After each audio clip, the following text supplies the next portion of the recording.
Hello বন্ধুরা, তোমরা কেমন আছো? আশা করি সবাই খুব ভালো আছো। রেহানের দুষ্টুমির চ্যানেলে তোমাদের সকলকে জানাই অনেক স্বাগত। কালকের ভিডিওতে তোমাদেরকে বলেছিলাম যে চশোরাটি ঘুরতে যাব। তো তো চলো এখন চশোরাটি বেরিয়ে পড়ি, আর চশোরাটিতে কি ছিল না ছিল সবটা একটুখানি তোমাদেরকেও বলে দিই। যশোরহাটিতে মামরা মানে আমার শাশুড়ি মা জন্মের পর, আমাদের শাশুড়ি মায়ের জন্ম তো মামাদের মাসিদের সবার বাংলাদেশে। তো ওরা অনেক ছোটোবেলায় বাংলাদেশ থেকে যশোরহাটিতে এসে বাড়ি কিনেছিল। তো সেই বাড়িটাতে অনেক বড় অবধি ছিল। তারপরে আমার শাশুড়ি মায়ের বিয়ে হয়েছে এই বাড়িটা থেকেই, মানে কল্যাণীর এই বাড়িটা থেকে। বিয়ের আগে আগে ওইখান থেকে ওরা চলে এসেছিলো, ওই বাড়িটা বিক্রি করে মামারা এখানে এসে বাড়ি কিনেছিল। তো তোমাদেরকে সবটাই বলে দিলাম, বুঝতে নিশ্চয়ই তোমাদের কোনো অসুবিধা হবে না। তো এখন ওই বাড়িতে যাদেরকে বিক্রি করে দিয়েছিল তারাই থাকে। আর যশোরহাটিতে ছোটো মামির বাপের বাড়ি, মানে মামির ওইখানে প্রচুর আত্মীয় স্বজন। আর আমার শাশুড়ি মায়ের ওখানে মাসির বাড়িও আছে, তো সেখানেও যাব। তো যশোরহাটিতে অনেক লোকজন। আর আমার বিয়ে 6 বছর হতে চললো। আমার অনেক দিনের ইচ্ছা যশোরহাটি দেখবো, যশোরহাটি দেখবো। শুনেছি যশোরহাটির এই সুন্দর গ্রাম, কিন্তু আমার কোনো দিন ঘুরে আসা হয়নি। কল্যাণীতে এসেই আমি আটকে পড়েছি, যশোরহাটি আর যাওয়া হয়নি। তাই এবারে একদম জেদ করেই এসছি যে এবারে গিয়ে কল্যাণীতে থাকবো আর যশোরহাটি একদিন ঘুরতে যাব। তো আজকে যশোরহাটি প্রথমবার যাচ্ছি, আর কুটুস প্রথমবার কল্যাণীতে এসে ঠাম্মার মানে পুরনো বাড়ি দেখতে যাচ্ছে। তো কুটুসের ভাগ্যটা কিন্তু সত্যিই ভালো, তাই না? তো চলো এখন আমরা বেরোই, অনেক কথা বলে ফেললাম, তোমাদেরকে একটু বোঝানোর জন্য এতগুলো কথা বলতে হলো। তো চলো এখন আমরাও যাই, আর তোমাদের সাথেও সবটা শেয়ার করব। আর আরও কথা বলতে হবে, কারণ তোমরা তো বুঝতে পারবে না কোনটাকে।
আমরা চলে এসেছি যশোরহাটিতে মামদের বাড়িতে, এবার ঢুকবো, মানে মামরা যেখানে আগে থাকতো।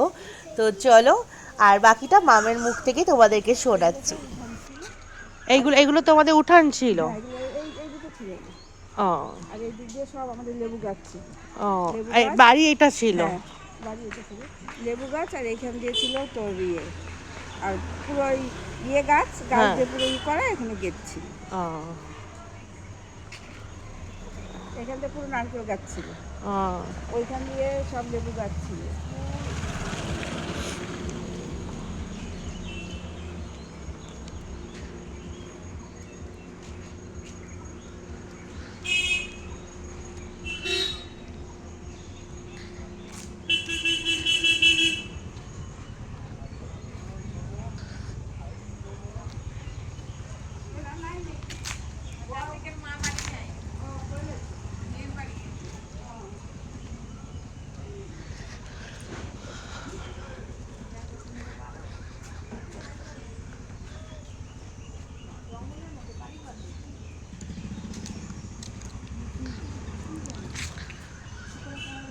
জঙ্গল, সব বাঁশ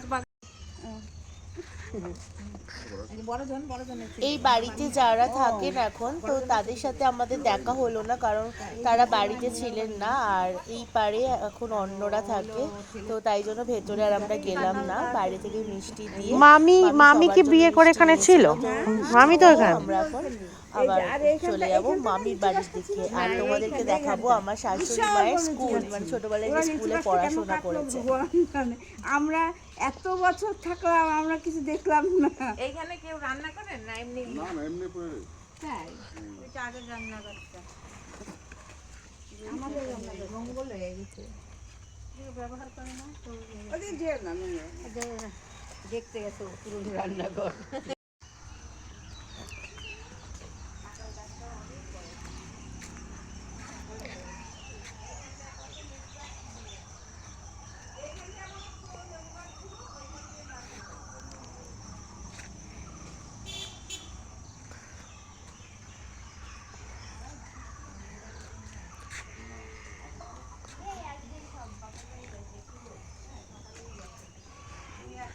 মাম এখানে একটা আমাদের পুরনো বাড়ি, ছোট্টবেলায় আমরা এখানে থেকেছি, তারপরে বড় হয়ে আমরা কল্যাণী চলে গেছি। এখানে কুটুকে দেখাতে নিয়ে এসেছি, ঠাম্মার বাড়ি। ঠাম্মার। ও বাবা, এই যে এইটা লিচু গাছ নাকি? হ্যাঁ, লিচু গাছটা অনেক বড় ছিল। ওইটা না না সেইটা এইখানে ছিল। হ্যাঁ, না সেটাই তো বলছি, এখানে ছিল। আর ওইটা তো ওটা কিছু হয় না, ওটা হুম। এমনি হবে সময় হলে। এই যে ও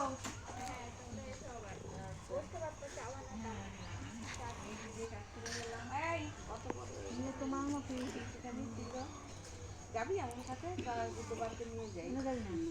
হ্যাঁ বাবা কাঠের মালা পড়েছে রে, দেখো পড়া পড়া কাঠের মালা পড়েছে, দেখো।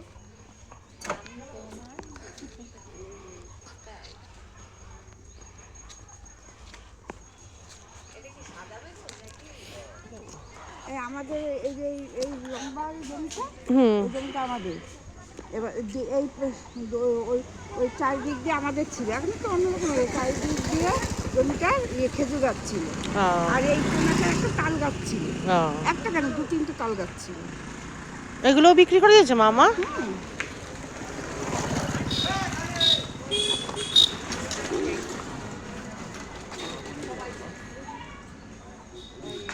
মাসি বাড়ি না। এখন আমরা চলে এসেছি মামের মাসির বাড়িতে, আর ইনি হচ্ছেন মামের মেসো। তোমাদেরকে দেখাচ্ছি আমি, দাঁড়াও সামনে থেকে ভালো করে। তো মাসির বাড়ি একদম পাশে, তো তাই মাসির বাড়িতে এখন চলে এসেছি। তো চলো ভেতরে যাই, আমরা দাঁড়াবো না কোনো জায়গাতে, কারণ অনেকগুলো জায়গায় যেতে হবে, আর এমনি বিকেল হয়ে যাচ্ছে, আর বিকেল মানে তো গ্রামের জায়গায় অন্ধকার হয়ে যায়, তোমরা সেটা ভালো করে জানো। তো তাই জন্য আমরা সমস্ত জায়গায় দেখা করব, কিন্তু 1 থেকে 2 মিনিটের জন্য সবার বাড়িতে যাব, কারণ তোমরা জানো গ্রামের মানুষরা কীরকম আপ্যায়ন করতে ভালো জানে। প্রত্যেকটা মানুষই জানে কারোর বাড়িতে কেউ গেলে কুটুম, তো তাদেরকে আপ্যায়ন করতে হয়, এটা খুব স্বাভাবিক ব্যাপার, কিন্তু ওনারা তো মানে গ্রামের মানুষরা একটু বেশি ভালো আপ্যায়ন করতে জানে। তো তাই জন্য প্রত্যেকের বাড়িতেই 1 থেকে 2 মিনিটের জন্য আমরা যাব। তো দেখতেই পারলে শাশুড়ি মায়ের ইনি হচ্ছে মেসো, আর উনি মনে হয় মাসি। আমি ঠিক অনেকজন ছিল তো আমি ঠিক তেমনভাবে সবাইকে বুঝতে পারিনি, পরে আমাকে জানতে হবে, কারণ আমি এডিটটা করছি আমার এই বাড়িতে, তো আমি তাই জন্য জিজ্ঞাসাও করতে পারছি না আমার শাশুড়ি মাকে যে কোনটা কে। তো যাই হোক, এখন এটা শাশুড়ি মার মাসির বাড়িতে আছি, তো যেইটুকুনি আমি দেখেছি সেটাও তোমাদেরকে দেখালাম।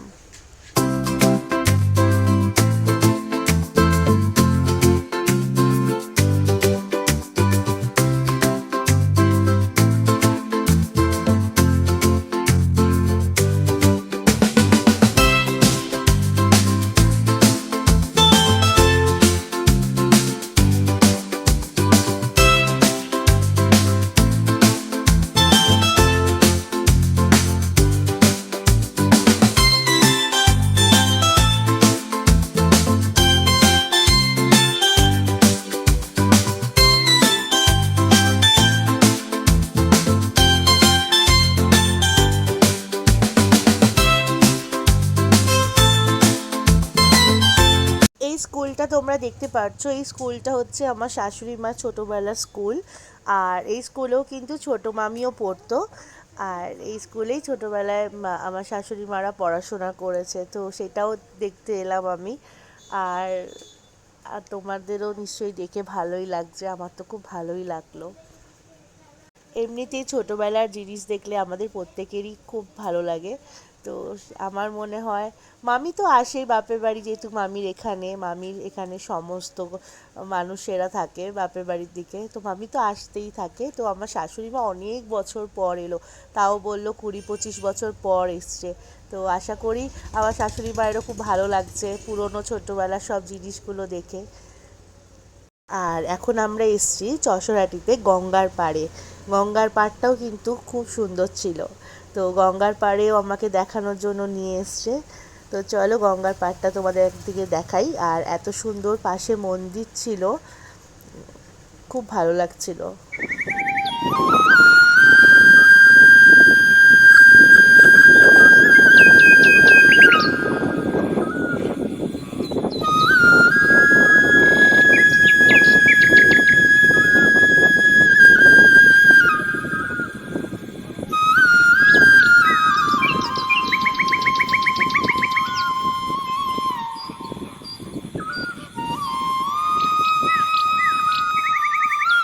এখন আমরা চলে এসেছি মামিদের বাড়িতে, মানে মামির বাপের বাড়িতে।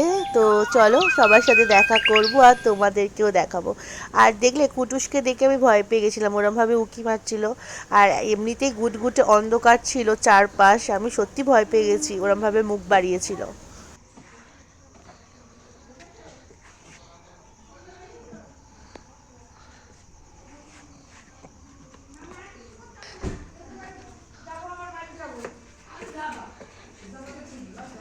চলো ভেতরে যাই আর তোমাদেরকেও দেখাই, সবার সাথে আলাপ করাই।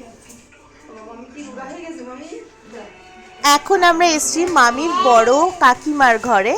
তো তোমরা দেখতেই পাচ্ছ উনি একটু অসুস্থ, তো যাই হোক। তো এটা হচ্ছে মামির বড় কাকিমা, তো উনি এখন সিরিয়াল দেখতে ব্যস্ত। আর সন্ধেবেলা আমাদের বাঙালিদের ঘরে ম্যাক্সিমাম স্টার জলসা জি বাংলাটা চলতেই থাকে, তো সেটাই চলছিল। আর আমাদেরকে অনেক করে থাকার কথা বলেছিল, আর আমরা বেশিক্ষণ থাকতে পারিনি, কারণ আরও অনেক জায়গায় যাব, সেটা তোমরা দেখতেই পারবে। আর এমনিতে অনেকটা অন্ধকারও হয়ে গেছিলো, কারণ আমাদের খেয়ে দুপুরবেলা খাবার খেয়ে বেরাতে অনেক দেরি হয়ে গেছিলো। তো এইসব জায়গায় আসলে না, একটু সকালবেলা আসলে সবার বাড়িতে অন্তত একটু আধা ঘন্টা করে বসে গল্প করা যায়, তো সেটা আর হলো না। তো চলো এখন যাচ্ছি মামির ছোট কাকিমার বাড়ি, তো একদম পাশাপাশি সব। আমি ছোট কাকিমা স্টুডেন্ট পড়াচ্ছিল, তাই আর ভেতরে ঢুকিনি ওনার বাড়িতে, তাই আর ওনার বাড়িটা দেখানো হলো না। আর এখন চলে এসেছি মামির বাড়িতে, আর চলো দাদুকে দেখাচ্ছি। আর মামি আছে, মামি ছিল না, মামি কিছুক্ষণ আগেই এসছে, একটা জায়গায় গেছিলো, কোথাও একটা ঘুরতে গেছিলো। তো যাই হোক মামি চলে এসছে, তাই মামির সাথে দেখা হয়ে গেল।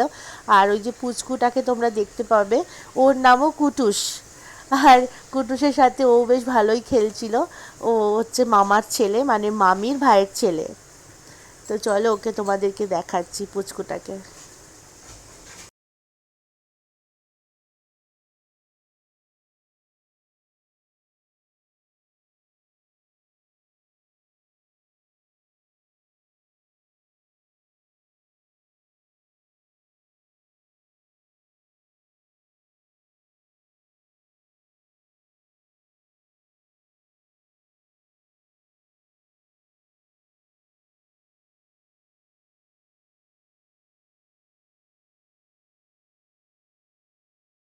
ইনি হচ্ছেন মামি ছোট কাকিমা, যার কথা একটু আগেই বললাম যে উনি স্টুডেন্ট পড়াচ্ছিলেন।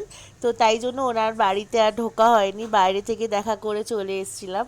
তো চলো এখন আমাদের সব জায়গা ঘোরা হয়ে গেছে, সবাই একটু আমাদের উপর রাগ করেছে, কিন্তু কিছু করার নেই, কী করব, আমরা সত্যি বেশিক্ষণ থাকতে পারলাম না। তো যাই হোক আমার তো চশরহাটিটা ঘোরা হয়ে গেল, এরপর আসতেই তো পারবো, যখন কল্যাণীতে আসবো, যখন মন চাইবে তখনই চলে আসবো। মামির বাপের বাড়ি যখন আছে, আর ওটা তো আমাদেরও মামা বাড়ি, তো আমরা যখন ইচ্ছা হবে তখনই আসতে পারবো চশরহাটি। তো তাই মন খারাপ করিনি, কিন্তু খুব আনন্দই পেয়েছি যে এতদিনের ইচ্ছা পূরণ হয়েছে, চশরহাটি ঘোরা হয়েছে। আবার কুটুসকে সাথে করে নিয়ে এসেছি আমরা। এখন আমরা চলে এসেছি, রাস্তায় ভিডিও বানাইনি, কারণ পুরো গুটগুটে অন্ধকার রাস্তা থেকে আমরা এসেছি। আর দেখতেই পাচ্ছ এখনও মামার দোকান খোলা, রাত হতে চললো, বেশি রাত হয়নি, ঘড়িতে বাজে এখন 8:30 9টা। আর দেখতে পাচ্ছ ক্যাফেটা ওপেন হয়ে গেছে, আর ওইটা দেখে আমার খুব ভালো লাগছিল, একদম ভালো লাগছিল সামনে থেকে, ওটা অবশ্যই তোমাদেরকে দেখাবো কিছুক্ষণের মধ্যে। আর এই যে বাবা কিছুতেই থাকবে না, বাবা কোনো জায়গায় গিয়ে রাতে থাকে না, বাবা সকালে যেখানে হোক সকালে যাবে, রাতে বাড়ি আসতেই হবে। তাই বাবার সাথে মামের একটু রাগারাগি হয়ে গেল, কারণ বুঝতেই পারছো বাপের বাড়িতে এতদিন পর এসছে, একটু একটা দুটো দিন না থাকলে সত্যি মেয়েদের ভালো লাগে না, তো তারটাও তো বুঝতে হবে সাথে সাথে, তো তারটা বোঝার জন্য তো আমরা আছি। তো বাবা সেটা বুঝলো না, বাবা চলে যাবে এখন, বাবা বললো তোমরা থাকো আমি চললাম, তো বাবা তাই চলে যাবে। তাই এখন বাবা কুটুসকে একটু আদর করে নিচ্ছে। আর দেখো আমি চলে এসেছি থাকতে না পেরে, ক্যাফেটা এত ভালো লাগছিল, এত লাইট ছিল না ক্যাফেটাতে, আর এত ছেলে মেয়েদের ভিড় ছিল। আর উল্টো পারেও কিন্তু এটা একটা ক্যাফে, মানে একদম গলির মুখে দিকে দুটো সুন্দর সুন্দর ক্যাফে। আর তোমাদেরকে কালকের ভিডিও যারা দেখেছো তোমাদেরকে বলেছিলাম এখানে ছোট ছোট চায়ের দোকানগুলোকে এত সুন্দরভাবে লাইট টাইট দিয়ে সাজিয়ে ক্যাফে টাইপের করে দিয়েছে, মানে কী যে ভালো লাগছে। কিন্তু চায়ের দাম খুব বেশি না, 10 টাকা 20 টাকাই। এখানে কফির দাম 30 টাকা 40 টাকা, তো ভালো লাগছে। আর আরও ভালো লাগছে অল্প বয়সী ছেলেমেয়েরা অনেক সময় অনেক ফ্যামিলিতে পয়সার জন্য ক্যাফে জিনিসটা কি সেটা বাইরে থেকে উপভোগ করে, আর এখানে আমার ভালো লাগলো অনেক অল্প বয়সী ছেলেরা, আমাদের থেকে ছোট ছোট ছেলেমেয়েরা এখানে বসে বসে কি সুন্দর সবাই একসাথে আড্ডা মারছে। তো এরকম আমার মনে হয় কলকাতাতেও সব জায়গাতে করা উচিত, কারণ প্রত্যেকের কিন্তু ইচ্ছা করে, অনেকে পয়সার জন্য কিন্তু ক্যাফেতে যেতে পারে না। তোমরা ভাবতে পারো এটা কি এমন ক্যাফে, কিন্তু না, সামনে থেকে খুব ভালো লাগছিল। এটা খুব বড় একটা ক্যাফে না, এরকমই সব ক্যাফেগুলো কল্যাণীতে, যারা কল্যাণীতে গেছো মানে যাচ্ছ এই সময়, কারণ আমি অনেকদিন পরে গেলাম, তোমাদের তো বললাম 2-2.5 বছর পর গেছি। তো প্রতিটা মোড়ে মোড়ে যে চায়ের দোকানগুলো ছিল প্রত্যেকটা এত সুন্দরভাবে লাইট দিয়ে সাজিয়ে ক্যাফে টাইপের বানিয়েছে, তো আমার কিন্তু খুব ভালো লেগেছে, তাই এটা বিশেষ করে তোমাদের সাথে শেয়ার করলাম। আর ক্যাফের সামনে এরকম একটা স্টল লাগিয়েছে, এখানে নানা রকমের খাবার বিক্রি হচ্ছিল, এখান থেকে আমি খাবার কিনেছি সবার জন্য। তো কী কী কিনেছি সেটা তোমাদেরকে অবশ্যই দেখাবো। আর এদের ব্যবহারটাও ছিল খুব ভালো। আর বিশেষ করে এই ক্যাফেটা যা, সেটা হচ্ছে মানে মামার বড় ছেলে, মানে আমার যে বড় ভাই, তো তার একদম বেস্ট ফ্রেন্ড, তো ওরই ক্যাফে এটা। আর ও ভাইয়ের বাড়ির পাশেই থাকে, তো খুব ভালো লাগছিল সব কিছু মিলিয়ে, খুব ভালো খুব ভালো।